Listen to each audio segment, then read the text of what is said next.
The inheritance chamber on Proxima Station gleamed with an almost painful brightness, its crystalline walls reflecting the artificial sunlight that streamed through the transparent dome above. Marcus Reed stood alone among the assembled alien dignitaries, his worn engineer's boots leaving scuff marks on the immaculate floor. The summons had arrived 3 days ago, interrupting his quiet retirement on the outer colonies, where he'd spent the last 5 years trying to forget the horrors he'd witnessed during the corporate wars. The chamber's air hummed with whispered conversations in a dozen different languages. Aristocrats from the Centaurian Empire stood in their ceremonial robes of shifting colors, while representatives from the Silicon Collective buzzed and whirred in their mechanical bodies. All of them watched Marcus with poorly concealed interest, wondering what this human could have done to warrant an invitation to such a prestigious gathering. Marcus Reed announced the chamber master, his translucent form floating at the center of the room. You have been summoned here today to receive the last will and testament of Lady Verana Reed, your paternal aunt. Marcus felt his throat tighten. He hadn't spoken to Aunt Verana in over 20 years, not since she'd left Earth to make her fortune in the outer colonies. The woman who'd once sneaked him extra desserts and taught him to fix anti-grav engines had become something else entirely. A name whispered in corporate boardrooms, a figure of both fear and respect in the galactic community. As the sole surviving heir, the chamber master continued, you are entitled to receive her entire estate, valued at approximately 50 billion galactic credits, including her holdings in the Orion Belt Mining Corporation, her private fleet of starships, and, the being paused, its luminescent form flickering with what might have been uncertainty, and her most valuable possession, the warrior-class sentient known as Kira. A hologram materialized in the center of the chamber, and Marcus felt his breath catch. The figure displayed was clearly female, but any resemblance to humans ended there. Her skin was a deep indigo, marked with bioluminescent patterns that pulsed with her heartbeat. Crystalline structures grew from her shoulders and crown like natural armor, and her eyes, all 4 of them, glowed with an inner fire that seemed to pierce straight through Marcus. Kira is a Nephilim warrior, the chamber master explained, one of the last of her kind. Captured during the fall of Artemis Prime, she has served as Lady Verana's personal guard and executioner for the past 15 years. The control protocols are encoded in this data crystal. A small purple crystal floated toward Marcus. With it, you have complete authority over her actions, thoughts, and very will to live. Marcus stared at the crystal, feeling bile rise in his throat. During the corporate wars, he'd seen what the various factions did to their sentient property. The memory of liberation camps still haunted his dreams. Beings of all species, their minds and bodies broken by control protocols and behavioral conditioning. This is legal, he asked, his voice rough. A Centaurian aristocrat laughed, the sound like tinkling glass. Of course it is, human. The Nephilim lost their war and their rights. They are classified as strategic assets, not sentients. Your aunt understood this better than most. Kira made her fortune multiply tenfold through strategic eliminations of corporate rivals. Marcus looked back at the hologram. Despite her restraints, Kira stood proud, her posture speaking of carefully contained power. But in her eyes, behind the fierce glow, he caught something else, a shadow of the same emptiness he'd seen in the liberation camps. Bring her in, he said quietly. The chamber's far wall dissolved, and Kira stepped through. In person, she was even more striking than her hologram, standing nearly 7 feet tall. The control protocols made her movements unnaturally smooth, like a puppet on invisible strings. She knelt before Marcus, her head bowed. I await your command, Master, she said, her voice carrying harmonics that made the crystal walls vibrate. Marcus looked around the chamber at the assembled dignitaries, all watching with eager anticipation.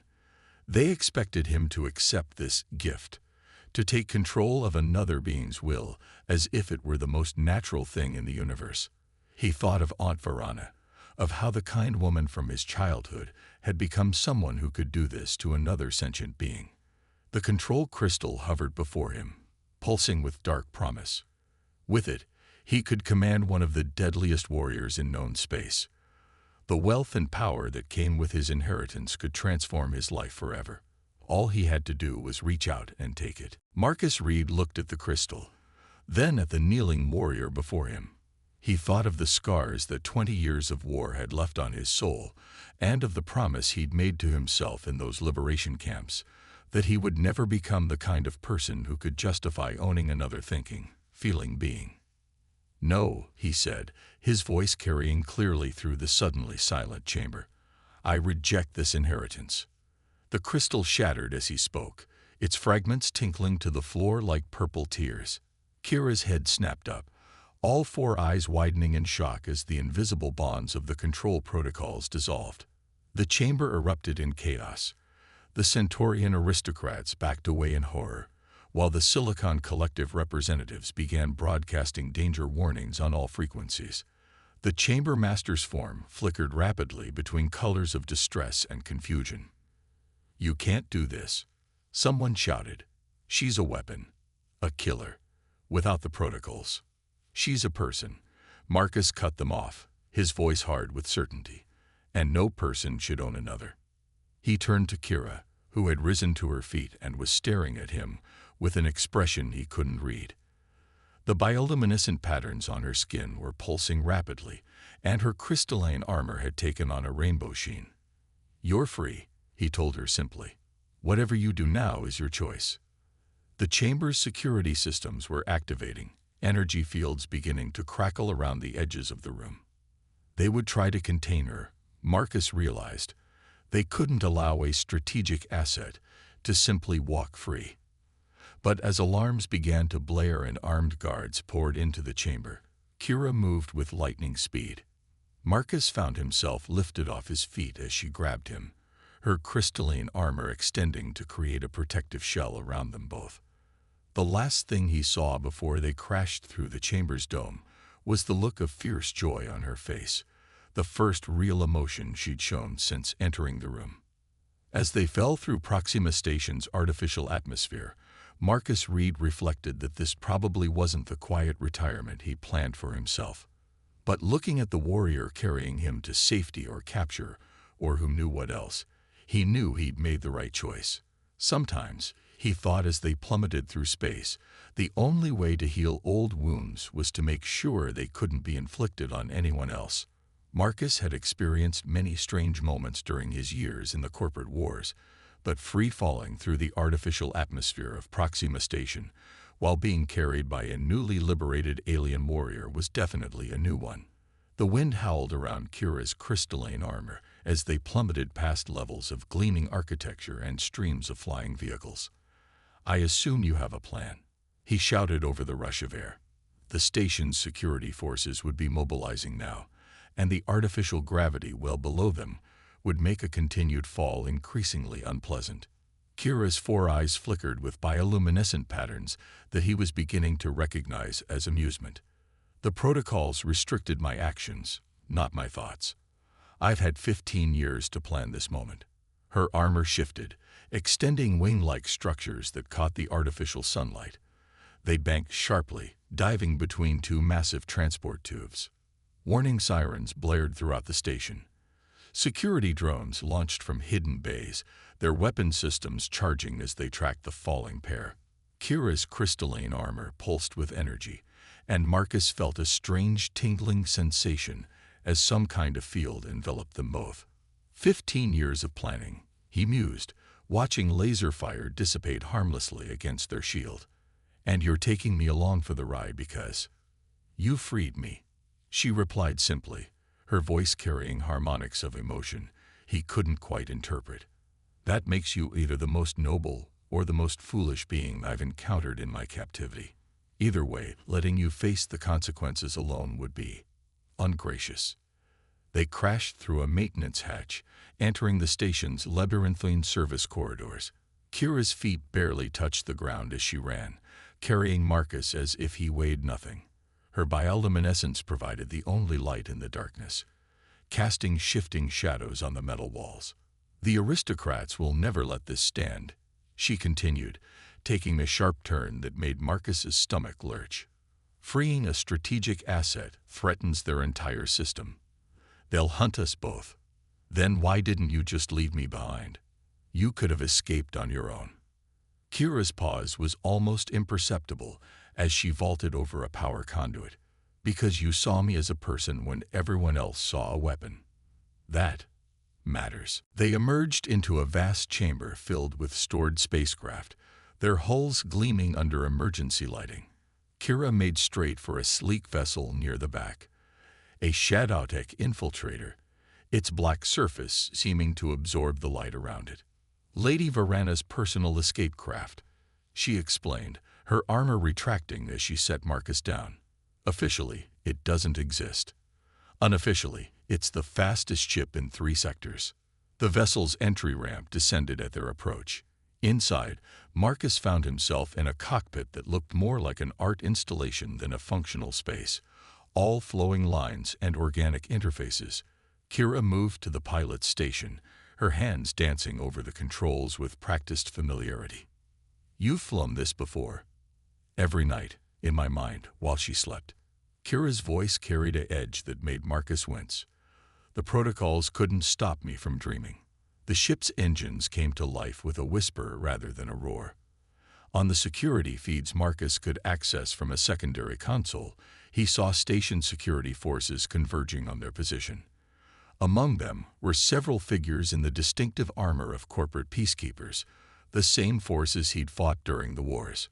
We've got company, he warned, falling easily into old tactical patterns. Heavy weapons, and he squinted at the feed. Is that a mind shatter? Those are supposed to be banned by Galactic convention. Aristocrats care little for conventions when their privileges are threatened. Kira's hands moved faster over the controls. The real question is, are you certain you want to come with me? This is your last chance to surrender. Tell them I kidnapped you, and you might survive. Marcus thought of the quiet retirement he'd planned, of the peace he'd hoped to find. Then he thought of the look in Kira's eyes when the control protocols had shattered, and of all the others still bound in chains across the galaxy. I spent too many years watching people choose safety over justice, he said quietly. Fly the damn ship. The Galactic infiltrator lifted off just as the security forces burst into the chamber. The mind shatter fired, its reality warping beam distorting the space around them. But Kira had already engaged the ship's phase drive. They slipped between dimensions, leaving Proxima Station and its artificial sunlight behind. In the sudden quiet of phase space, Marcus looked at his companion. Kira's bioluminescent patterns had settled into a steady rhythm, and her crystalline growths caught the light from the ship's displays in hypnotic patterns. They'll track us, she said, not taking her eyes off the controls. The aristocrats, the corporations, probably even some of your own people. A free Nephilim is bad enough. One who escaped with classified corporate technology, and a human accomplice will be hunted across the galaxy. Then we better make it worth their while. Marcus pulled up the ship's star charts, already plotting potential routes. I wasn't the only one who saw the liberation camps. There are people, humans and aliens, who've been waiting for a chance to change things. We just need to find them. Kira turned to look at him, all 4 eyes glowing with an intensity that made the air itself seem to vibrate. You would wage war against the entire established order of the galaxy. No, Marcus replied, meeting her gaze. I would help others break their chains, just like you broke yours. The war will come from those who try to stop us. The ship sailed through phase space, leaving ripples in reality itself. In the cockpit, human and Nephilim began to plan a revolution that would shake the foundations of an empire built on bondage and fear. The quiet retirement would have to wait. There were too many others still dreaming of freedom in the long nights of their captivity. 3 weeks after their escape from Proxima Station, Marcus stood in the crowded hold of their stolen ship, facing an audience he never expected to have. 24 beings of various species huddled together, their eyes reflecting hope and fear in equal measure. They'd rescued this group from a corporate processing facility on the mining world of Kara's IV, where they'd been kept as slaves for the massive mineral extraction operations. Kira moved silently among them, her crystalline armor retracted, distributing nutrient packs and medical supplies. Her bioluminescent patterns pulsed in gentle, calming rhythms, a sharp contrast to the warrior who'd torn through the facility's security forces with terrifying efficiency just hours ago. "The safe house on Triton's shadow will take them," Marcus said quietly when she joined him at the command console. "But we've got another problem." He pulled up an encrypted transmission they'd intercepted. The message contained details of a massive slave transport, thousands of beings being moved from the outer rim to the core worlds. But something about it felt wrong. "It's too obvious," Kira observed, her four eyes narrowing. "The aristocrats know we're targeting their slave operations. This could be a trap," Marcus finished. "Almost certainly. But look at these numbers." He highlighted a section of the manifest. "Even if it is a trap, there are at least 2,000 slaves on that transport. Real people being moved like cargo." Kira's crystalline growths shifted, catching the light in patterns that Marcus had learned indicated deep thought. "We can't ignore it," she said finally. "But we also can't handle something this big alone." "Then it's time to call in some favors." Marcus opened a secure channel to a frequency he hadn't used since the corporate wars. "Remember those people I mentioned? The ones who've been waiting for a chance to change things? I think it's time they met you." 48 hours later, their Shadowtech infiltrator dropped out of phase space at the coordinates of the rendezvous. 3 ships waited for them, hidden in the shadow of a rogue planet. Marcus recognized them immediately, veterans of the Resistance, ships that had run corporate blockades and rescued countless refugees during the wars. The largest vessel belonged to Commander Reza Patel, an old friend who'd gone underground after the wars rather than accept the corrupt peace treaty. Her holographic form materialized in their cockpit, still wearing the same battered combat armor Marcus remembered. "You've caused quite a stir, my friend," Reza said, her dark eyes twinkling. "The aristocrats are offering a fortune for both your heads. Though I must say, the stories we're hearing about your companion." She turned to regard Kira with undisguised interest. "The stories are likely understated," Kira replied, her voice carrying harmonics of amusement. "But we're not here to discuss my reputation." Marcus laid out the situation. The slave transport, the obvious trap, and the thousands of lives at stake. Reza's expression grew serious as she absorbed the details. "It's not just a trap," she said finally. "Our intelligence suggests it's part of something bigger. The corporations and aristocrats are losing control of their narrative. Every slave you free spreads the word that resistance is possible. They need to make an example, to show that hope is futile. Then we'll make an example of them instead." The new voice came from one of the other ships, a silicate being named Terra, their crystalline form glowing with barely contained energy. "My people remember when we were considered mere property. We will not stand by while others suffer the same fate." The planning session that followed was intense. Each of their allies brought unique capabilities to the mission. Terra's ship could generate electromagnetic pulses that would disable security systems. Reza's vessel carried a full complement of former resistance fighters. The third ship, captained by a mysterious entity known only as Shadow, specialized in electronic warfare and propaganda distribution. "We'll need to coordinate precisely," Kira said, her tactical experience evident as she outlined attack vectors. "The transport will be heavily guarded, and they'll be expecting us. But they won't be expecting all of us." As the others discussed strategy, Marcus noticed something in Kira's bioluminescent patterns, a subtle frequency he'd never seen before. "You're worried," he said quietly. "Yes," she admitted. "Not about the fight. About what comes after. Every successful operation brings more attention, more refugees, more responsibility. We're no longer just 2 fugitives causing trouble. We're becoming something else, a symbol. Is that a bad thing?" "Symbols can inspire hope," she replied, her voice carrying complex harmonics of emotion. "But they can also be destroyed to crush that hope. I've seen it before, during the fall of Artemis Prime. My people became symbols of resistance, and the corporations made sure our defeat was absolute. Marcus reached out, hesitating for a moment before placing his hand on her crystalline armor. To his surprise, it felt warm, almost alive. "This is different," he said. "You're not alone this time. And more importantly, you're fighting for something bigger than survival." Their conversation was interrupted by urgent signals from their sensor array. Multiple ships were dropping out of phase space, corporate vessels, heavily armed. They followed us, Riza's hologram announced grimly. The trap wasn't the transport. It was this meeting. They wanted to catch all of us together.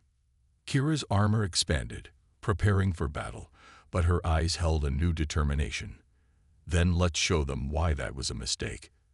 It's time the galaxy learned that chains can be broken, and that freedom, once tasted, creates warriors of us all." As the corporate fleet approached, the rebels prepared for battle. In the cockpit of the Shadowtech infiltrator, human and Nephilim stood together. No longer fugitives, but leaders of a revolution that would reshape the galaxy. The quiet retirement would have to wait a little longer. There were still too many chains to break, too many dreams of freedom to fulfill. The battle above the rogue planet had lasted for 6 hours, turning the dark space into a grave of broken ships and shattered dreams. Yet somehow, they'd survived. The corporate fleet had underestimated the determination of former slaves fighting for their freedom, and the tactical brilliance of a Nephilim warrior, unbounded by control protocols. Now, in the aftermath, Marcus stood in the medical bay of Riza's ship, watching as emergency nanites repaired a massive gash in Kira's crystalline armor. Her bioluminescent patterns flickered weakly, but her 4 eyes remained alert, watching him with an intensity that made his chest tighten. "The intel we pulled from their command ship," she said, wincing as the nanites worked. "It confirms everything we suspected. The corporations aren't just moving slaves. They're preparing for war." Marcus nodded grimly. The decoded transmissions had revealed a massive military buildup in the core worlds. The aristocrats and corporate leaders had decided that the growing slave rebellions needed to be crushed completely, no matter the cost. They're calling it Operation Eternal Chain. Terra's holographic form buzzed from a nearby console. The silicate's usual crystalline glow was dimmed from battle damage. A final solution to ensure their power remains absolute. They plan to implant new, unbreakable control protocols into every non-aristocrat in their territory. Not just slaves, everyone. The medical bay fell silent as the implications sank in. Billions of beings would be stripped of their free will, turned into puppets for the corporate elite. It would be the end of freedom in known space. "We have 72 hours, Riza added, her hologram flickering in. "That's when they plan to activate the central control network. Once it's online, they can implement the protocols across all their territories simultaneously." Kira suddenly sat up, ignoring the protesting nanites. Her bioluminescent patterns surged with a fierce intensity that Marcus had never seen before. "I know where they're keeping the control network's core," she said, her voice carrying harmonics of both pain and triumph. "It was part of my conditioning. They made sure all their strategic assets knew about it, as a reminder of their power. It's in the one place they thought no one would dare attack. The spiral throne itself." Marcus felt his blood run cold. The spiral throne was the seat of aristocratic power in the galaxy, a massive space station that made Proxima look like a mining outpost. It was said to be impregnable, protected by technologies that bordered on magic. "Even if we could get there," Shadow's ethereal voice drifted through the comm system. "The station's defenses are legendary. The approach vectors are guarded by reality warping fields. The inner sanctums are protected by quantum-locked barriers that can erase matter from existence. But they never planned for this," Kira countered, her eyes gleaming. "They never imagined that their weapons would turn against them, that their slaves would rise up, that humans and aliens would fight together. Their greatest defense was always their belief in their own superiority." Marcus found himself smiling despite the gravity of the situation. And that's exactly why we're going to win. Because they still think like masters, while we've learned to think like free people. The planning session that followed was intense. Every rebel ship that could still fly was called in. Former slaves volunteered for what might well be suicide missions. Terra's people offered to sacrifice their physical forms to generate an electromagnetic pulse powerful enough to disrupt the station's outer defenses. But it was Kira who proposed the most dangerous part of the plan. The inner sanctum can only be accessed with aristocratic genetic keys, she explained, her patterns pulsing with contained energy. But there's another way in. The control protocols were designed to let their property pass through the barriers. After all, they never imagined we could break free. I can get through, but the process will probably kill me. No. Marcus's response was immediate and fierce. We'll find another way. Kira turned to him, her expression softening in a way that made her seem more alive, more real than ever before. Marcus, she said gently, when you freed me, you gave me something more precious than life. You gave me choice. Now I choose this. The medical bay was silent except for the soft hum of machinery. Marcus looked at his companion, remembering the proud, chained warrior he'd first seen in the inheritance chamber.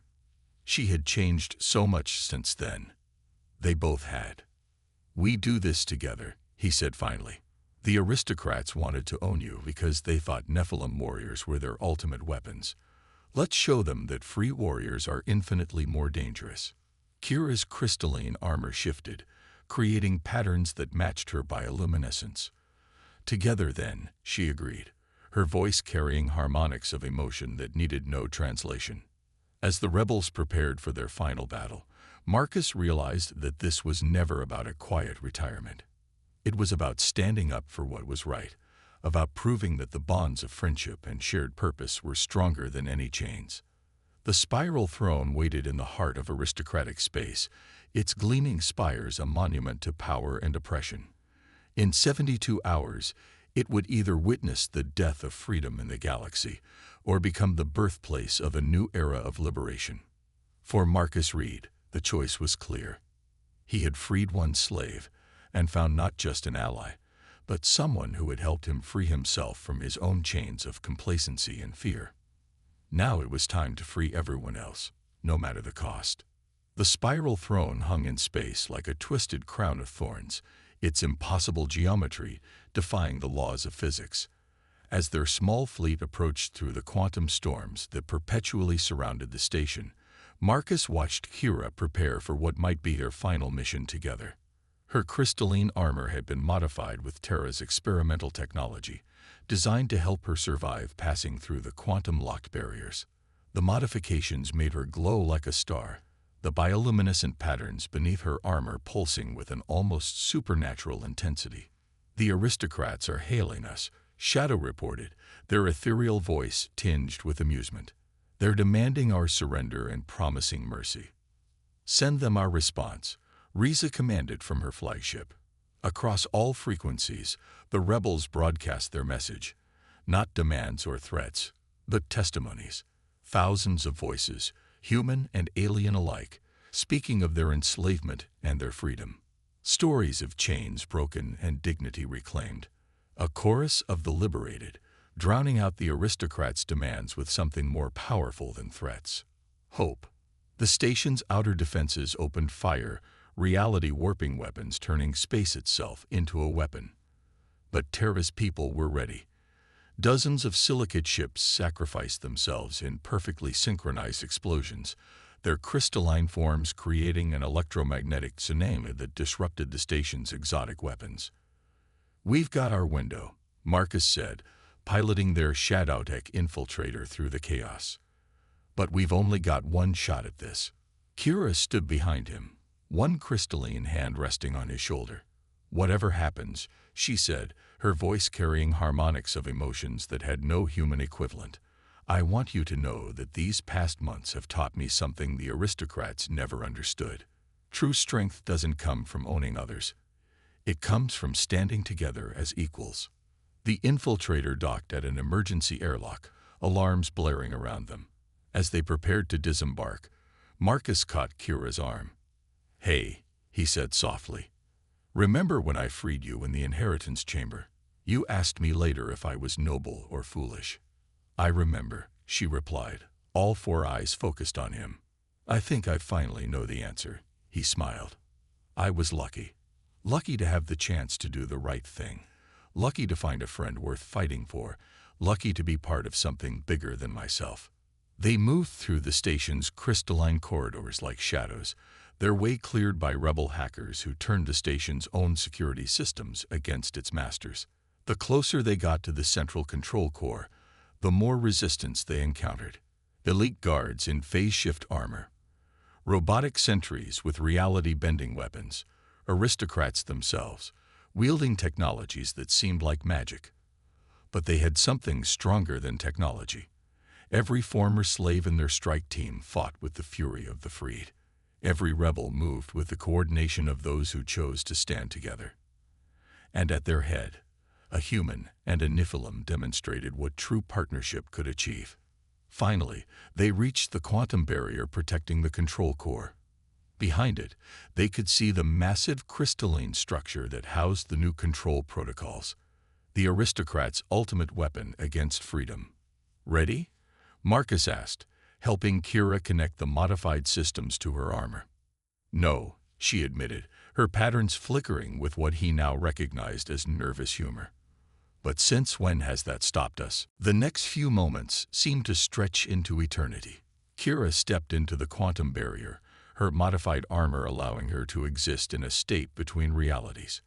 Marcus watched in horror as the process began to tear her apart, her crystalline form fracturing under impossible pressures. But she didn't stop. Step by agonizing step, she pushed through, her bioluminescent patterns screaming in colors he'd never seen before. The barrier tried to erase her from existence, but her will, her free will, proved stronger. On the other side, barely standing, she reached the control core. Her armor was shattered, her patterns barely glowing, but her eyes burned with triumphant fury as she planted the quantum charges. "For everyone still in chains," she whispered across their comlink, then detonated the charges. The explosion rippled through realities, destroying not just the control core, but the very concept of control protocols. Throughout the galaxy, slaves' implants went dark. Conditioning programs failed.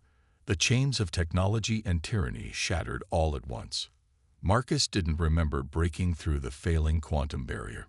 He didn't remember carrying Kira's broken form back to their ship, or Terra's people using their combined energy to stabilize her failing systems. He only remembered her words when she finally regained consciousness days later, as their fleet celebrated victory among the stars. "Was it worth it?" she asked, her patterns slowly regaining their strength. Marcus looked out at the messages pouring in from across the galaxy. Slaves rising up, aristocrats surrendering, a new council being formed of all free peoples. He thought of the quiet retirement he'd once planned, and how empty it would have been compared to this. "Every choice," he said, taking her crystalline hand in his. "Every risk, every battle. All of it." Her patterns shifted into the colors he now recognized as joy. "So what do we do now?" "The aristocrats are overthrown. The slaves are free. The revolution is won." Marcus smiled, thinking of all the work still to be done, all the world still crying out for justice, all the people learning to live as free beings for the first time. "Now," he said, "we help build something new, together." The spiral throne was transformed into a center of learning and healing, its quantum technologies repurposed to help rather than harm. The aristocrats who survived were forced to live as equals among those they once owned. And throughout the galaxy, beings of all species began the long process of learning to live together in freedom. As for Marcus Reed and Kira, they never did retire quietly. There were too many wrongs to right, too many chains to break, too many stories to tell. But in the end, they found something better than peace. They found purpose, and in each other, they found home. Their story became legend, told in countless variations across the stars. But at its heart, it remained a simple truth. that the greatest power in the universe isn't the ability to control others, but the courage to set them free.